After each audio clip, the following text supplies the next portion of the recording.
Hello, crazy kids. Welcome to another episode of Marissa Unfiltered, a podcast with me, Marissa.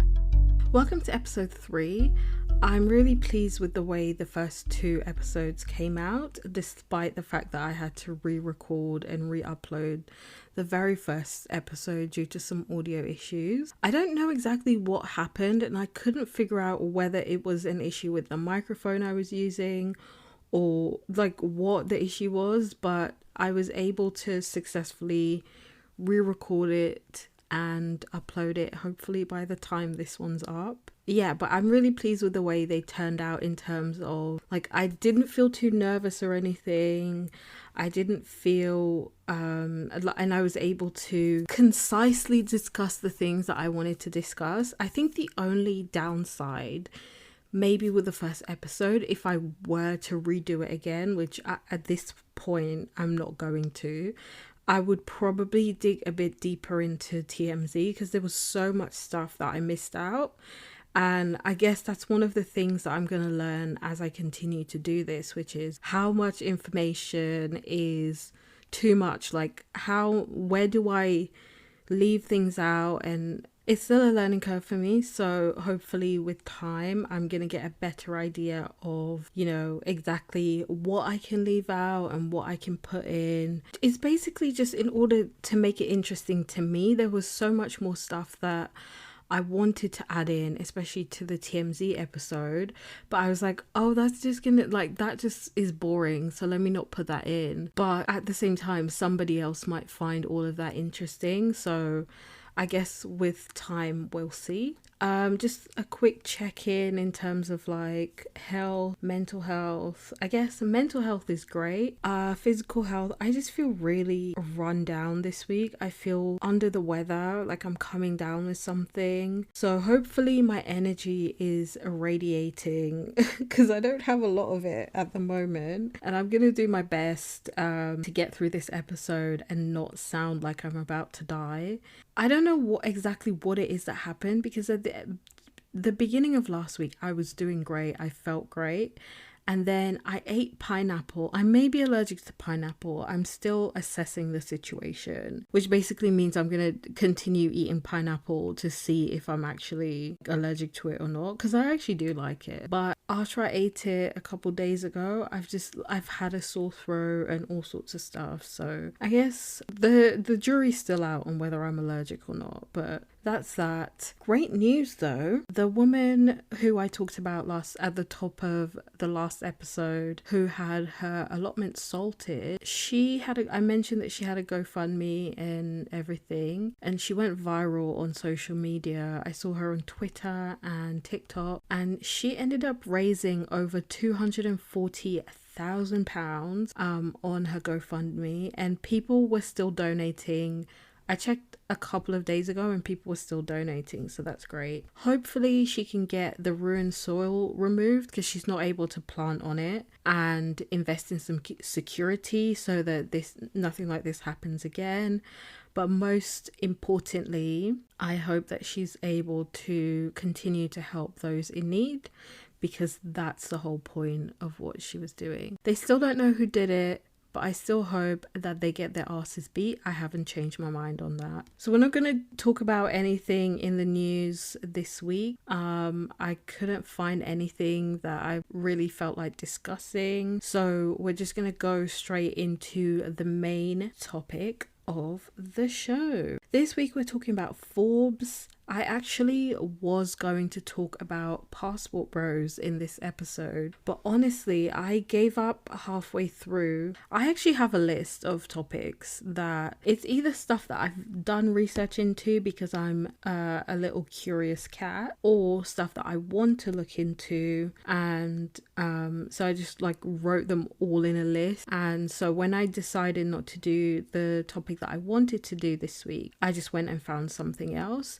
And we found Forbes, because this one's kind of trending in the news a little bit, because there was a recent person who I'm going to talk about, and so I was like, oh, that's kind of relevant to stuff that's happening in the world right now, so why not do that one? Like I said, we'll get back to the passport bros when I can afford therapy, maybe. And I feel like that's becoming a little running gag, but seriously, when I say when I can afford therapy, it's also when I feel like I'm able to dedicate the time to it, because right now I'm not trying to be bummed out going to I'm joking, I might even cut that out. But anyways, this is also going to be a bit of a long one, so let's get straight into it. Today, of course, we're going to be talking about Forbes magazine's 30 under 30 list, more specifically the amount of criminals who have ended up on that list. And before we get into the list itself, here's a little bit of a background on Forbes magazine, specifically how it was founded, or when it was founded rather. Forbes magazine is an American business magazine founded in 1917 by Bertie, aka B.C. Forbes, and has been run by the Forbes family since its inception. The Forbes family are a family of wealthy entrepreneurs and philanthropists. There's actually a couple of different famous or wealthy Forbeses. I think there was also a Forbes that was in publishing, but they're not related to this Forbes from the magazine. The original name of the magazine was Forbes, devoted to doers and doings, which is a bit of a mouthful for a magazine, so I'm actually kind of glad that they shortened it. It primarily features articles on investing, finance, marketing, etc. They also cover topics relating to the law, politics, and technology. I would say that Forbes is well known for their ranking lists. They have a host of different ranking lists, usually targeted at specific industries, ranking the best of the best in those industries. In pop culture, they're primarily known for their celebrity rich list. I believe recently in the past couple of years, they came under fire for putting Kylie Jenner on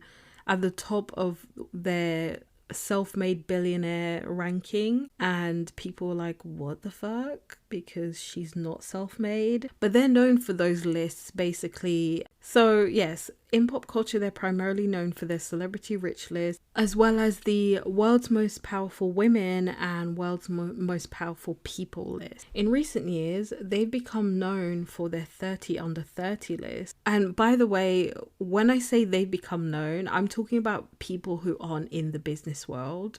I'm talking about average Joes like you and me. So they've become more known for their 30 under 30 list, primarily all the dirty no good scammers they featured on that list, and especially the ones who end up being indicted or implicated in financial crimes. That's right, Hans. Today we'll be taking a look at some of the most famous people who were listed on the Forbes 30 under 30 list that turn out to be scammers. The Forbes 30 under 30 list is a yearly list of people who are usually under 30. Well, they have to be under 30, that's kind of the thing. The Forbes 30 under 30 list is a list of people under 30 years old, issued annually by Forbes magazine and some of its regional editions. The list was launched in 2011, and by 2016, the nominations for the list had reached more than 15,000 people. That's 15,000 yearly, with Forbes editors selecting 30 winners for each of the 20 categories. Initially, the list featured Americans, but with time they branched out into curating lists for Europe, Africa, and Asia as well. In terms of demographics, Forbes came under fire in the past for their underrepresentation of racial minorities and women. Essentially, Forbes tends to whitewash their list. This could be because the industries featured are whitewashed, the people curating the lists are biased, or a mixture of both. In response to the criticism, they launched lists aimed at recognizing the minorities they were accused of excluding from the main list, which to me is just bullshit. Instead of working to ensure the main lists were equitable, they lean into segregation by creating separate lists. Okay. By the way, have you ever wondered what you'd have to do to end up on the Forbes 30 under 30 list? From what I can see, you need only be 29 or younger in the year of publication and be either a mover and or a shaker to qualify. Simply put, Forbes accepts nominations from the public, alumni, and other peers. So they'll do call outs on their website and across social media and in their own networks for people to nominate themselves or someone else. And once the deadline is reached, they get celebrities to judge who deserves to be on the list. Which, when I read that, I was like, what? Why are you getting some random celebrities to decide who's deserving of being on the list? Like, what qualifies them? So some of the past judges included people like Taylor Swift, Mark Cuban, which I believe he's the guy from American Dragon's Den, basically, Shark Tank, Tory Burch, who's a designer, and Padma Lakshmi, who's a chef, I believe. So they've judged in the past. What qualifies them? Anyways, according to Forbes, they tabulate their scores and feedback, and then they produce the final list. So now that I've given you the rundown, including the history of the magazine and the list, as well as how to nominate someone, let's talk about the scammers, because that's what we're here for, babes. This is by no means a comprehensive look at all of the scammers who have been on the list, because there are so many, nor is it a deep dive on the scammers themselves or the crimes that they've committed.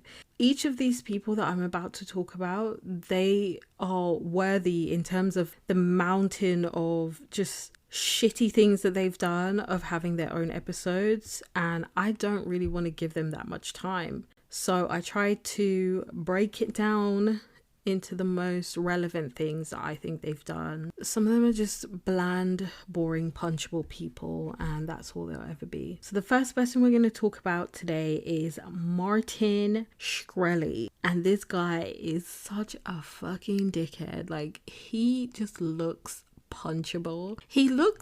He reminds me of Randall from Recess. His face, he just looks, and I believe when he was trending for the stuff that he did, I think a lot of people made that connection as well. But he just looks like, I hate him. I hate his face. I don't like his face. Anyways, Martin Shkreli is the first person we're going to talk about, and this wankstain is arguably one of the most notable scumbags on the list. You may remember him for his nickname Farmer Bro, which he received after raising the price of an AIDS drug by over 5,000% overnight. The drug was around $13 per tablet, and then it went up to over $750 per tablet. It is really infuriating that he did that, but that's actually not why he was arrested. He really embraced his role as a cartoon villain by taunting people on the internet with his newfound wealth. And weirdly, and like kind of random, he bought the only copy of the Wu-Tang album Once Upon a Time in Shaolin for $2 million, but he had to forfeit it after he was arrested in order to cover the penalties from his conviction. What conviction, you say? In 2017, he was indicted and later arrested by the FBI and charged with securities fraud, which will come up again because a few of them have been charged with that crime, which is basically a fraud relating to stocks or investments. In other words, he was accused of running a Ponzi scheme whereby he kept setting up companies and used the revenue made by one company to pay off expenses from the last company that he ran into the ground. During the trial, he actually argued that none of his investors actually lost any money. Some actually turned a profit, and thus his actions did not constitute as a crime. Can you imagine? Can you fucking imagine? Can you imagine? One thing I can't stand about these scammers is their never-ending audacity. I swear down. I swear. On August 4th, 2017, the trial jury found Shkreli of being a shitty little baby. I'm kidding. They found him guilty on 2 counts of securities fraud and 1 count of conspiracy to commit securities fraud, and not guilty on 5 other counts. Shkreli said he was delighted with the outcome and described his prosecution as a witch hunt of epic proportions. And I find it so interesting that he used the word witch hunt, because from my time on this planet, from my very short time on this planet, one of the things I've learned is that the people who describe themselves as like being, you know, the the victim of a witch hunt, they are usually 150% the types of people who would have burned witches at the stake. So yeah, Shkreli was released in 2022 after not even serving his full sentence. But don't worry guys, he was barred for life from the pharmaceutical industry and fined over $64 million by a US court after the Federal Trade Commission, aka the FTC, and 7 states brought a case against him. He's also been banned permanently from running a public company. So all is well in the world, she says sarcastically. Yeah, there's also other things that he's done because, like I said, he is just a giant piece of shit. But we can spend all day talking about the garbage that is Martin Shkreli. But we're not going to do that. In the words of DJ Khaled, here's another one. That other one is none other than Adam Neumann. You may not recognize his name, but I'm fairly certain you recognize his business. WeWork, the popular co-working space, was created by Neumann and Miguel McKelvey in 2010 after they sold its predecessor Green Deck, which was supposed to be like eco-friendly co-working. If you don't know what a co-working space is, it's basically a building where people can rent out desks and office space, sometimes by the hour or like for the entire day. There's like different price plans basically. WeWork was mainly used by startups and small companies who either rented out entire office spaces or just a few desks because it was often more affordable than renting out office spaces in the traditional way. The locations of these spaces also made this option more attractive to potential customers. They're usually in like downtown areas close to, like transport links, shops and all of that kind of stuff. I know in London, when I used to work in London, for example, this was back in maybe like 2017, 2018. There were 3 WeWorks just in the 5-mile radius around the building that I worked in, which in central London is actually like quite a fair bit of distance, but still. Their buildings are also popular for having all kinds of amenities like gyms, bars, cafes, etc. for the renters of the building to use. The reason for WeWork's downfall was that investors who bought shares in WeWork prior to the failed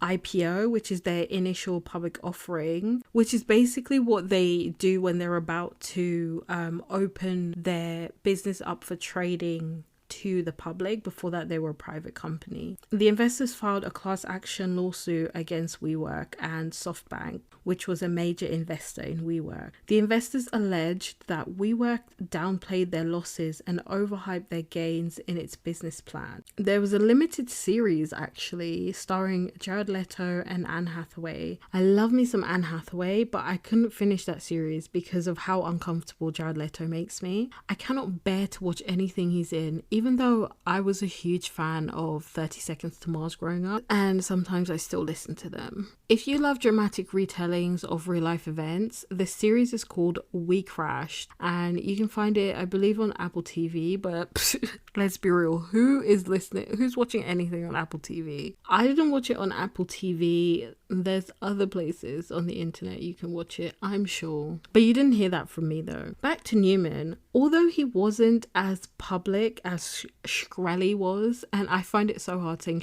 Shkreli the way it's spelled. I don't know if it's Skrelly or Shkreli, but anyways, he was accused of running WeWork like a cult and was often described as the partier in chief. 2 things of note there. Number 1, it's very interesting that they let Jared Leto play him in a limited series, even though Jared Leto's allegedly currently running a cult and Neumann has been accused of running a cult.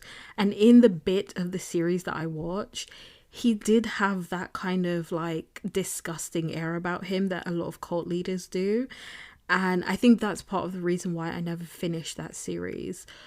And the second thing is, partier in chief can sound like fun, but can you imagine having your boss, the person who's supposed to be making all the decisions and making sure that the company's actually making money, is just constantly partying non-stop, and every incompetent thing that he does it's never going to be his fault. It's always going to be everyone else's fault.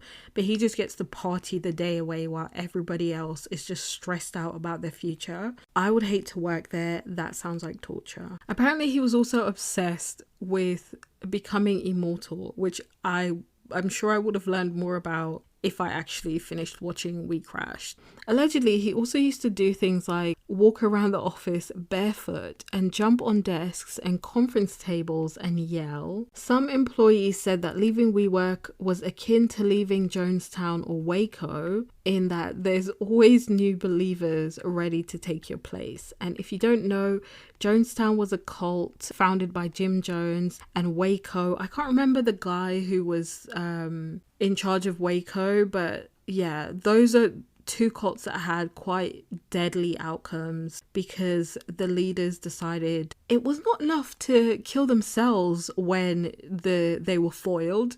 They had to kill everybody else along with them. So it's very interesting that WeWork is being described as that. This guy's a big time dickhead because along with paying employees peanuts, he bragged about it and expected them to pay their bills with quote unquote their sense of purpose and free beer. While he was paying his employees like shit, he spent a lot of time beefing up his personal real estate portfolio. That's right, girlies. While his employees were expected to scavenge for scraps at work and were struggling to afford their rent, he spent hundreds of millions on real estate for him and his dipshit wife. Where is he now, you ask? He's still out there being a piece of shit. He's been buying up majority stakes in over 4,000 apartments valued at more than $1 billion in cities like Nashville, Fort Lauderdale, and Miami, according to the Wall Street Journal. I think instead of WeWork, he's trying to do a We Live, which no matter how you want to dress it up, he's basically hoarding housing and will most likely rent these properties out for extortionate prices.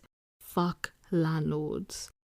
Unlike many others on this list, Newman actually never went to jail. He just got exposed for attempting to scam his investors, and also he was a shitty boss to people trying to make ends meet. But he actually walked away from the whole WeWork debacle with a decent chunk of change, and he's now living life like none of it ever happened. He's still got money, and yeah. And him and his wife are still massive pieces of shit. I brought his name up because he's still a grifter that was featured on the Forbes list. I guess you can say he's just not as bad as others, but that claim is really tenuous. Before we get into Sam Bankman-Fried, I found it really funny that as I was Googling each of these people to get a better understanding of them and their shady antics, I kept seeing biographies for them on Forbes, usually very near the top of the search results as well. They usually read something like, such and such was the founder of XYZ company, but now they're in jail. Or it was later found out that what they did was fraudulent, which is so funny to me because I just know that some poor Forbes employee had to go in and rewrite those biographies from glowing reviews of their successes to now go and call them all criminals and fraudsters. I'm laughing my ass off just thinking about it. So I mentioned Sam Bankman-Fried. He's another one who earned billions of dollars from his shisty behavior. Better known as SBF, he was a prominent player in the crypto world. I'm not that into crypto and I'm not an expert by any means, but I do listen to Trillionaire Mindset, the #1 bisexual friendly Christian finance podcast. And I also had a couple of people I went to school with try to contact me on Facebook to recruit me into their crypto schemes. So based off of those two facts, I feel like I know a lot about crypto. And what I do know is that most, if not all of it, is bollocks. Absolute bollocks, aka a giant pyramid scheme. Back to SBF, who's best known for founding FTX, which is a cryptocurrencies exchange, in 2019. And he also co-founded Alameda Research, which is a crypto trading firm, in 2017. And by 2021, he had a 90% ownership of Alameda Research. He's also the son of 2 lawyers and he went to MIT, which is so funny given how much he incriminated himself over the years. This guy would not shut up about some of the crimes he's committed. Side note, as I'm writing this, I realized that I could spend an entire hour covering Sam Bankman-Fried and FTX alone and still not cover it adequately. I'm not the best source of information because I don't really understand the whole thing fully myself. There's a lot of information out there about him. I mentioned Trillionaire Mindset, but there's also loads of YouTube videos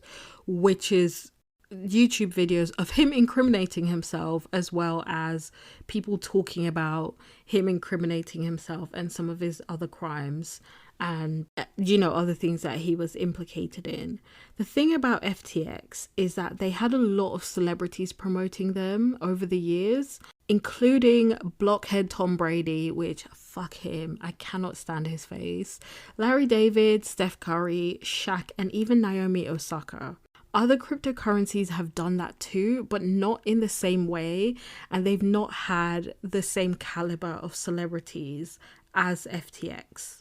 Ironically and kind of unrelated, Sam Bankman-Fried has publicly stated that he supports something called effective altruism, saying that he was pursuing earning to give as an altruistic career, which a lot of billionaires claim to practice some version of that, yet they hoard wealth and only give when they can write it off on their taxes. That bit wasn't really relevant to why he's a scammer, but I just found it interesting given what we know about the guy now. In an attempt to not spend all day talking about crypto, I'm going to try my level best to break this down in the most basic way possible. Here goes. FTX crashed due to a lack of liquidity and mismanagement of funds. Then there was a large volume of withdrawals from scared investors, which caused the value of FTT, which is FTX's token, to plummet, taking other coins down with it, including Ethereum and Bitcoin and other, popular crypto tokens. They basically went from being valued at $32 billion to filing for bankruptcy in the space of 10 days. SBF was accused of operating his business like a Ponzi scheme, which he's the second person on this list that was accused of that. And there have been class action lawsuits filed against FTX, which named some of the celebrity endorsers that I mentioned previously. The lawsuit alleges that FTX caused US-based customers to suffer upwards of $11 billion in damages, and that they targeted unsophisticated investors, which I guess is where the celebrities come in. I guess the argument is that if you see that your favorite celebrity is endorsing something, you're more likely to buy into it because you trust them. And I'd actually argue that celebrities should vet the companies that they work with better before they invest in them, since it's their reputation that will be on the line if those companies end up doing something shady. But honestly, some of them just see dollar signs and decide to do these endorsement deals. The story around SBF is still unfolding, but he was arrested in the Bahamas in 2022, extradited, and is currently on bail awaiting trial. Since he did defraud a lot of average people, let's see if he actually faces any serious consequences or if he just gets away with a slap on the wrist. Like I said, the story around SBF is so fascinating. There were also other co-conspirators who ended up on the Forbes list that were involved in some of the shady things that he did. And there was also like some kind of weird sex triangle or something going on. None of it is relevant to his crimes, but it's just so weird, and it just shows you like some of these people, they do all of this scammery just in order to further their other deviant behavior. These last two I'm going to run through like I'm Flojo, because I've spent a lot of time talking about the last three, and these two are a little more simple to explain and also just a little bit more boring in my opinion, she says now. The next person we're going to talk about is Elizabeth Holmes, who never officially made the list, but she did headline the Forbes Under 30 Summit. And she's another one whose scams have been covered extensively over the years, so I will summarize it as simply as I can. The timing of this is also apt because I believe she's just about to go to jail. She's probably well known for being a Steve Jobs wannabe, dressing in the black turtleneck, and being a little bit similar to Mark Zuckerberg in that she just seems like a really well-made robot, which people who knew her prior to the whole glow up claims she didn't actually sound anything like that. Holmes founded tech startup Theranos, which was supposed to be this revolutionary equipment used to test blood using only a drop of blood. A lot of these scams have a gimmick, and that was hers. For anyone who doesn't know, when you go to get your blood tested for any reason, they usually take quite a bit of blood. In the grand scheme of things, that may not seem like a big deal, but if you have any kind of chronic health issues that requires regular blood tests, it can be seen as a massive hindrance. And as someone who has a chronic health condition that requires a regular blood test, I actually dread every time when I have to get a blood test. And sometimes my GP even has to hound me in order and threaten to withhold medication in order to get my blood test because I hate it so much. So to someone like me, the idea of having just a little pinprick and one drop of blood in order to test can seem like a lifesaver. And that's where this dusty bitch comes in. Along with the claim that a single test would only require one drop of blood, Holmes claimed that these machines would be available within 5 miles of every American household. Which, how do you actually... What if someone lives in the middle of nowhere? Is it still going to be available within 5 miles of everyone in America? By the way, she's another one who had her story dramatized for TV. That one actress with the boobs from Mean Girl played her. I can't remember her name. It's gonna really get on my nerves. I need Amanda Seyfried. That was gonna bug me for the rest of this episode if I didn't remember her name. Yes, Amanda Seyfried played her in a series. I believe it was called The Dropout. I haven't seen it because I don't care that much. Like SBF, Holmes displayed a lot of promise, and people really drank the Kool-Aid when it came to her business acumen.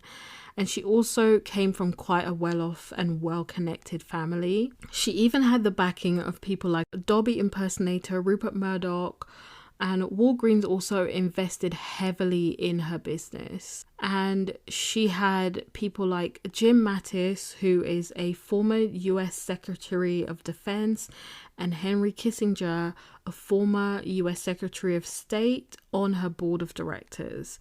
In fact, she had a total of 5 former US government officials on her board. Allegedly, these US government connections were made through her family ties because one of her parents worked in government for a spell of time. Quite interestingly, none of the people on her board of directors had any medical knowledge. They were just old, creepy men. The reason why Theranos failed was because it was a scam from the very beginning. The technology never worked. They lied, and Elizabeth Holmes and others who were in on the scam ordered employees to falsify results in order to pass it off as legitimate. Employees were not allowed to communicate with each other, which made it easier for Holmes and co. to control the whole thing. However, eventually, employees started comparing notes and realized that they were lied to. Then some of them became whistleblowers and revealed even more toxic and cult-like cultures behind the scenes. Things finally started to crumble for realsies when company president Sunny Balwani and founder Elizabeth Holmes were charged with criminal fraud for deliberately misleading investors in 2018. In 2022, Holmes was found guilty of fraud, among other things, and was sentenced to 11 years in prison. Interestingly, she's had 2 children in the time between her arrest and sentencing. She became pregnant with her first child just before she went to trial, and just recently gave birth to her second child months before she was due to start her prison sentence. Some people, including me, have accused her of having children for sympathy in order to get a lighter sentence. Honestly, I wouldn't put it past her, but I'm just going to say allegedly that's what she did, just because I don't want to get sued. I barely have 2 pennies to rub together. In Holmes's case, the people who suffered the most from her fraud were everyday working class people who already had all kinds of medical issues to deal with and were misdiagnosed by her dodgy blood test machine. It doesn't matter how long she goes to jail or how much she pays in restitution. She fucked with people's lives, people's healths, and in a lot of cases, that's not easily reversible or remedied, especially somewhere like America, where you have to pay an arm and a leg for any kind of medical care. Last but not least, we have the most recent scammer who girl bossed way too close to the sun and ended up in hot water. Her name is Charlie Jarvis, and she was on the list back in 2019 and found herself in the spotlight recently for scamming the shit out of JP Morgan Chase. Yes, the bank. Honestly, the first red flag should have been her pitching her business as Amazon for higher education. Because what the actual fuck does that even mean? Did anyone at JP Morgan ask that question? Or is it just dum-dums like us who are somehow smart enough to ask questions, any questions at all, before handing over millions and millions of dollars? BT dubs, when you Google Miss Jarvis, her LinkedIn page is one of the first thing that comes up, and it still says that she's head of student solutions at JP Morgan Chase & Co., along with her being CEO and founder of Frank, which is just so fucking funny, because did they even give her a chance to update her LinkedIn profile before they slapped charges on her for being a fraudster? Charlie's business was called Frank, a fintech company which claimed to assist student borrowers in obtaining student loans and financial aid. In 2017, the US Department of Education actually accused Frank of misleading customers into thinking it was affiliated with the US government when in fact they weren't. Jarvis was also accused by the co-founder of Frank of wage theft and was ordered to pay $35,000 US. She also settled the case with the US government. In 2021, she sold the company to JP Morgan for $175 million, and she was appointed as managing director, hence the LinkedIn profile. A year after she sold the company and became employed by JP Morgan, she was suspended by them and then ultimately terminated. Jarvis once said that Frank was meant to conjure up an image of a trustworthy uncle or cousin you can turn to for advice, saying that she named it Frank because it just meant honest. And quite frankly, that was bullshit, because JP Morgan sued her, but hilariously, she sued them a few days before they sued her. In her lawsuit, she claimed that she was owed millions of dollars for expenses incurred while defending herself against an internal investigation. And I did not know that you can sue somebody for that kind of thing. If I knew that, I would have sued. Never mind, I'm revealing too much about myself. That is such a bizarre thing to do though, considering the business was fake the whole fucking time. She really said, I'll girl boss till the very end, bitch. I will girl boss until I can girl boss no more. JP Morgan, you don't want to fuck with me, but they did. They did fuck with her. By the way, before I go on, you won't catch me shedding any tears for some of these institutions that have been ripped off. I have no sympathy for JP Morgan or any other large-scale investor or hedge fund that was ripped off by any of these scammers. The reason why JP Morgan was even interested in Frank in the first place was so that they can get hold of poor people's data in order to sell them more financial products, aka debts. As of the time of recording, Charlie was charged by the US Justice Department with fraud for falsely and dramatically inflating the number of customers of her company in order to get JP Morgan Chase to buy it. She claimed they had around 4 million active users when in reality they only had around 300,000, which is still quite impressive, but it's it's not as impressive as 4 million, I guess. I guess JP Morgan wasn't satisfied with getting the personal data of 300,000 people.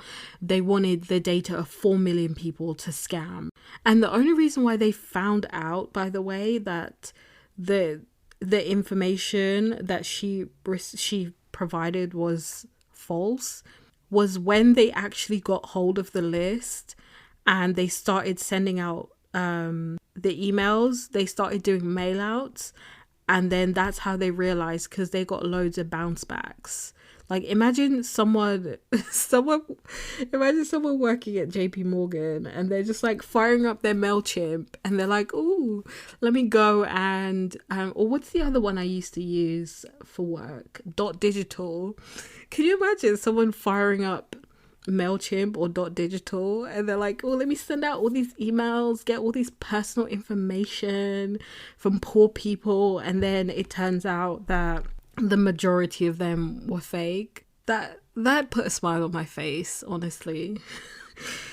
We'll just have to wait and see how her case plays out. Since she scammed a bank, she will likely end up in an orange jumpsuit, which she ironically joked about when she tried to pay a data scientist to fabricate user data. The guy was like, I don't want to do anything illegal. And she was like, yeah, we don't want to end up in orange jumpsuits, but, you know, she might actually end up in an orange jumpsuit. And I love that for her. Like I said before, this list was by no means exhaustive. There are many other scammers who were either sued, charged and or convicted of fraud and other related charges who shot to fame on the Forbes 30 under 30 list. These are just some of the more famous ones, and most of these happened in the age of social media, so we were able to actually see their decline in real time. And in some cases, their own words actually led to their downfall. With all that being said, let's wrap this up with a conclusion. One thing that became abundantly clear as I looked into these people is that the most heinous thing a lot of them did was that they either ripped off or directly impacted the health and financial well-being of poor people. But in almost all of these cases, that's not what they were even convicted or punished for. No, folks, the reason a lot of them were punished, the ones who were even punished, that is, was because they dared to rip off rich people. Similar to Bernie Madoff, which I'd argue that if Bernie Madoff was actually under 30, around the time when this list started, he probably would have been on this list himself. Like Madoff, a lot of these people ripped off working class, everyday people, but Bernie dared to rip off rich people as well, and that led to his incarceration and him dying in prison. I also can't help but notice the demographics of the scammers mentioned. A lot of palm-colored people were on that list. As a matter of fact, all the people that I talked about were palm-colored. They enjoyed the privilege of being given the benefit of the doubt and used it to defraud others while enriching themselves. All of these scammers seem to have one thing in common: unwavering confidence and a shit ton of mediocrity. They all banked on the ridiculous notion of startup culture, where investors who don't really seem to be that smart chuck ridiculous amounts of money at any and everything that comes their way, all in the hopes that they'll have invested in the next big thing. It also goes to show, and this is something that I learned as a small business owner, is that money is kind of useless. It only has value based on who has it, who wants it, and more importantly, on how much we collectively agree to assign value to it. Some of these businesses were worth billions of dollars, and in the space of hours or days, they became worthless, all based on how people were willing to value them at the time. And yes, startups fail all the time, and not all startups are scams, but it does seem like if you end up on the Forbes 30 under 30 list, you might just be a big old scammer. I don't make the rules. That's it, lads. That's my look at the Forbes 30 under 30 scammers. I think my main takeaway from this episode is that if I ever feel bad for not being on that list or like not accomplishing anything, I just have to remind myself that the reason why I'm not on it is because I'm not a scammer. No, but for real, in my research, all I learned was that these lists are just a series of wankers congratulating other wankers for being utter wankers. All it's done is make me want to become a scammer, because a lot of these people just walked away with a slap on the wrist. The only thing that's actually stopping me is the fact that that I'm black, and they might probably make an example out of me. Yeah. Anyways, that's it for this episode. Hopefully this episode came out well. I hope you enjoyed it. I hope you learned something. I don't have a good news story this week, or like a heartwarming story. I'm just gonna go back to bed. And I will leave you with this. Take this as your sign. If you were waiting for a sign to become a scammer, this is it, babes. This is your opportunity.